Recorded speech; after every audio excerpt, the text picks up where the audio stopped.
Hola oyentes de Radio Sefarad, volvemos a comunicarnos con Mati Zweig en Israel para seguir hablando de al este de nuestra historia, de la historia judía. ¿Qué tal, Mati? ¿Qué tal? Y esta vez realmente es al este, Europa del Este, son los judíos de Eslovaquia, que ya hace muchos años no son los judíos de Checoslovaquia, y ya vas a entender también por qué. Te iba a decir que en otros casos hablamos de judíos de hace 2000 años, que está 1800 años, etcétera. Y en este caso, lo que más se conoce de la presencia judía en lo que es el moderno Eslovaquia, digamos, comenzó en el siglo XI y el crecimiento siguió muy con paso fuerte hasta el siglo XV, en el cual se han encontrado un montón de restos de comunidades judías y que la más importante, por supuesto, es en Pressburg, que es el actual Bratislava, o sea, la capital de Eslovaquia, desde el siglo XIV. Luego hubo expulsiones que siguieron luego de una batalla importante llamada Mohacs en 1526 y los echaron de la mayoría de las grandes ciudades. Entonces se fueron a lugares rurales o incluso haciendo algunos shtetls totalmente judíos. Después en los siglos XVII, XVIII, los Habsburgos los protegieron, les dieron la posibilidad de volver a todo tipo de zonas y, por ejemplo, refugiados desde Austria, desde Viena, llegaron a Bratislava y otros lugares en el siglo XVII y en el siglo XVIII incluso tenían una zona judía muy, muy bien establecida. Después, digamos que lo que viene a ser considerado en la edad de oro de los judíos en Eslovaquia es en el siglo XIX, porque crecieron mucho en cantidades, pero llegaron a ser muy grandes y tuvieron un corte religioso, un cismo, que fue dado porque por un lado quedó la mayoría que eran ortodoxos, y por otro lado, empezaron a ser importantes también, digamos, no de judeización, pero digamos, los judíos que se fueron metiendo en la ilustración y aprendiendo profesiones y saliendo al gran mundo, también muchos se pasaron a lo que se llama en la sinagoga neolog, que vienen a ser los liberales. Uno conoce también la famosa, ¿verdad? Sinagoga en el centro de Budapest, que también es de los neolog, que vienen a ser lo que vendría a ser una especie de judío reformista. Todo esto es parte de la emancipación, por supuesto, de la urbanización, de todos los procesos que hubo en general con los judíos. Después, ¿qué pasó cuando se llegó a la Primera Guerra Mundial? La población judía había crecido, pero fue absorbida y pasó a ser parte de lo que empezó a llamarse Checoslovaquia y que en general, digamos, sus derechos estaban respetados, se empezaron a organizar muchas organizaciones culturales también, religiosas, políticas incluso, y empezó a subir, por supuesto, como en toda la Europa del Este, las organizaciones sionistas, que se fueron haciendo cada vez más fuertes, los movimientos juveniles, la gente que educaba a ir a aquel entonces Palestina, también los eslovacos eran parte de eso. Pero llegó el holocausto, en el holocausto se mataron más de 100.000 judíos de Eslovaquia y quedaron unos 30.000 más o menos de sobrevivientes.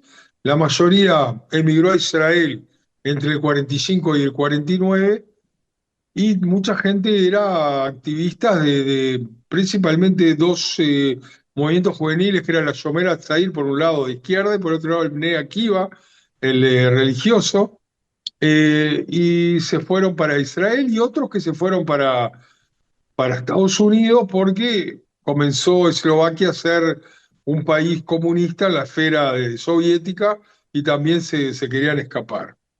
Eh, Luego lo que pasó con la gente que sobrevivió al holocausto, que como decía eran unos 30.000, Muchos de ellos, por ejemplo, entre 4 y 5 mil estuvieron escondidos en bosques y en todo tipo de gente que los escondió durante la guerra también.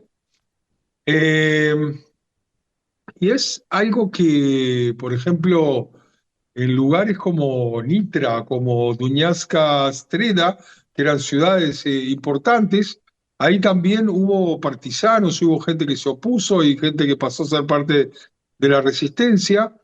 Y luego en Israel, muchos de ellos, cuando viajaron a Israel, llegaron a ser kibbuznikim, fueron a kibbutzim y eran gente que tenía lazos, eh, digamos, como comunidades muy fuertes y fueron parte del renacimiento del Estado de Israel.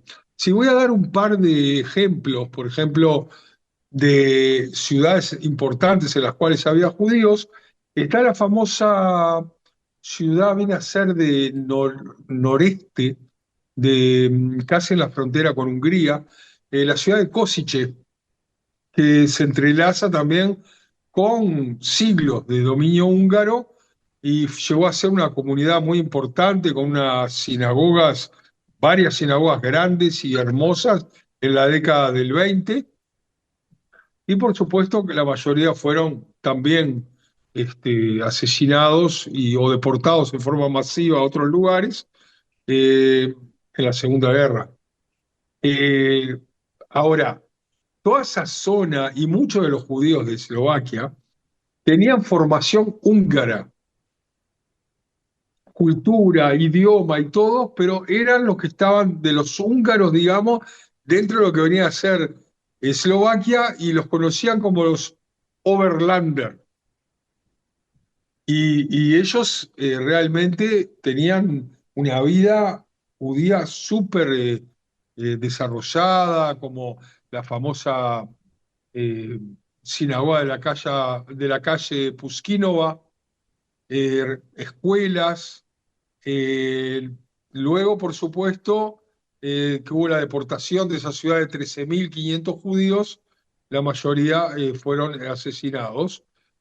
Pero te puedo decir que hasta hoy en día hay judíos en Košice y algo interesante es que en los últimos años, hace muchos años ya, hay una comunidad israelí importante ahí de muchachos que estudian medicina y se escucha hebreo por las calles. Tiene una ciudad vieja muy pero muy linda, aunque la ciudad es bastante soviética todavía, todas las construcciones, pero sigue habiendo una presencia judía y hoy en día también israelí. Después, lo más importante también era la capital, o sea, el Pressburg que te decía, que se convirtió en Bratislava y que también estaba conectada históricamente a Hungría, lo que se llama el Overland, y fue un centro importante de judíos ortodoxos. Por ejemplo, el rabino, lo que llamaba Moshe Sofer, el Hatam Sofer, que fue muy importante y fue un centro de desarrollo del judaísmo en general en toda Europa del Este.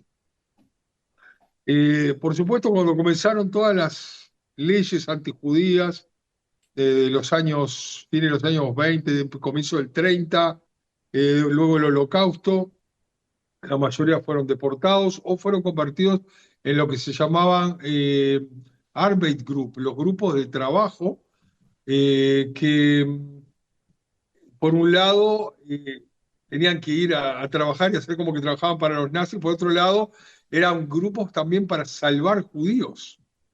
Y ahí hubo una persona muy importante que salvó muchos judíos, que fue Aaron Grunduk. Y bueno, tras la guerra, como decía, muchos emigraron y hoy en día hay muchos monumentos y muchas cosas que recuerdan toda la historia, digamos, de Eslovaquia. Y hoy en día, además, después te voy a contar, con la relación con Israel, cada vez hay más recuerdo de la parte judía. Otra cosa importante que en 2021 el gobierno eslovaco se disculpó formalmente por el Código Judío, se llamó de 1941, que despojó de sus derechos a la comunidad. Hubo muchos judíos famosos de origen eslovaco, que no son conocidos, pero que fueron importantes en salvar judíos o, digamos, en hacer renovar a Israel, como Rudolf Verba, que después se cambió a Walter Rosenberg, Michael Dov Weizmann, que fue un rabino muy importante, y también hay un atleta olímpico que en Israel se llama Arie Gil o Arie Glick, que también es de origen eslovaco.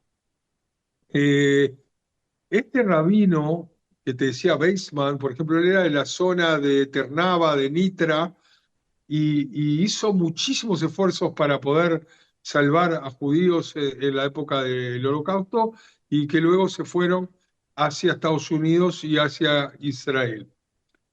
Las relaciones con Eslovaquia, como con todos los países, se renovaron luego del 91. Hay excelentes relaciones en general, como todos esos países. Hoy en día ya van 30 años de gobiernos de, más que nada, centro derecha, ya que fuera de algunos periodos en el que la gente se estaba muy enojada por impuestos, por cosas, por distintas cuestiones económicas, hubo otro tipo, pero la mayoría del tiempo son gobiernos de centro derecha, muy alineados con Israel y con Estados Unidos y muy pro Europa. O sea que los países del este, que fueron los que más sufrieron bajo, digamos, la Unión Soviética, son los más proeuropeos, los más liberales y podría decirse que también los más de derecha. Y por eso también tienen muchas relaciones con Israel y entienden su miedo de las minorías musulmanas, prácticamente no las dejan entrar. Tengo que decirte que también en forma personal, cuando yo estuve en Hungría ayudando a sacar refugiados ucranianos, pasaban desde Ucrania hacia Moldova, hacia Rumania, hacia Hungría, hacia Polonia, y el único que hacía problemas y dejaba entrar a pocos era Eslovaquia. Eso también hay que decirlo, porque son en general anti-emigrantes. Y además es un país un poco más pobre que los demás, entonces, por ejemplo, la República Checa es mucho más rica que ellos, a pesar de que eran un país solo. Entonces eso se nota también en las leyes que ellos toman. Así que más o menos eso era lo que te quería contar. También decirte que tienen, como siempre me gusta decir, una cocina especial que es judía eslovaca, que es una mezcla de tradiciones ashkenazíes, húngaras y influencias locales, ¿no? De cuestiones de eslovacos de hace cientos de años. Y tienen cosas muy ricos. Ellos, muy ricas, por ejemplo, tienen la sopa de pollo con matzeballs, o sea, con las bolas de matzá, que son muy especiales, tienen un chulent, un chunt, que es muy rico, de los más ricos de Europa del Este, tienen el Verges, que viene a ser la jalá, que es una jalá especial de ellos, pero jalá. Tienen los quiches, o sea, todas las, ¿verdad?, entrañas cocidas y todo lo que se hace en los judíos, digamos, y usan ingredientes que son muy de esa zona, como por ejemplo todo tipo de semillas, el, ¿cómo se llama? El good fat, em, viene a ser la parte grasa de los gansos, también se usa mucho para cocinar, y la páprica, que es algo de esa zona y de Hungría. Entonces, ya te digo, hacen el verges, que es una especie de jalaco de huevo. Tienen cosas muy bien servidas dentro de lo que es carnes, de lo que es panes, de lo que son incluso con salsa de tomate, pero picantes. Tienen cosas que son realmente muy interesantes y también dulces. En la parte dulce, por ejemplo, cuando uno habla de Checoslovaquia, habla de Hungría, habla de strudel, ¿verdad? De las tortas de manzana, especialmente, y bueno, y las frutas secas y muchas cosas tradicionales que son, digamos, por ejemplo, hoy en día hay un lugar muy interesante de comida judía en la capital, en Bratislava, que se llama Che David, y que tiene todos los platos de la cocina tradicional judía de Eslovaquia. Así que, como te decía, tiene una larga historia de 1000 años prácticamente, o 950 años de presencia judía, grandes comunidades, como te decía, Bratislava, Košice, Nitra y otros lugares, gente que ayudó mucho también, tanto en la parte rural como en la parte militar en Israel, hay varios nombres importantes, y unas relaciones muy buenas con Israel y incluso te digo con cientos de israelíes estudiando allá medicina, veterinaria, otras profesiones. Así que una historia muy interesante, un muy buen presente judío y un futuro que veremos, ya que ellos ya se desdoblaron totalmente de lo que era Checoslovaquia. Con solamente Eslovaquia no tienen ninguna nostalgia de volverse a unir y están muy orgullosos de ser parte de la comunidad europea. Una pregunta. ¿La ciudad de Brno no era capital? No. Brno está en la República Checa, donde Ah, yo soy. Brno, perdón. Entonces era mi confusión. En la Y también República ahí hay Checa muchísimos estudiantes israelíes. también.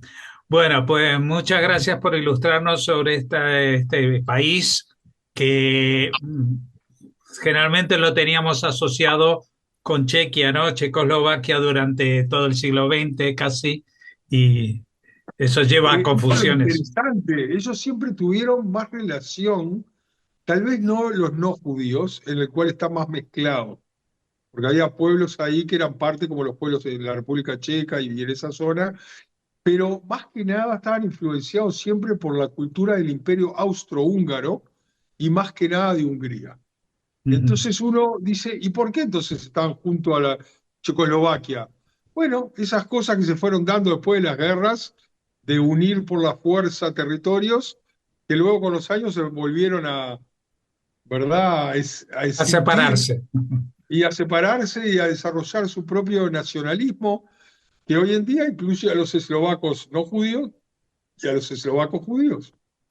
Pues te agradecemos mucho, Mati Zweig, que nos hayas ilustrado sobre esta historia y presencia judía en este país, Eslovaquia, y que para algunos, que yo confieso también, nos sirve para conocer mejor a Eslovaquia, no solamente a sus judíos. Muchas gracias y hasta la próxima entrega de Al Este de nuestra historia. Muchísimas gracias a ti.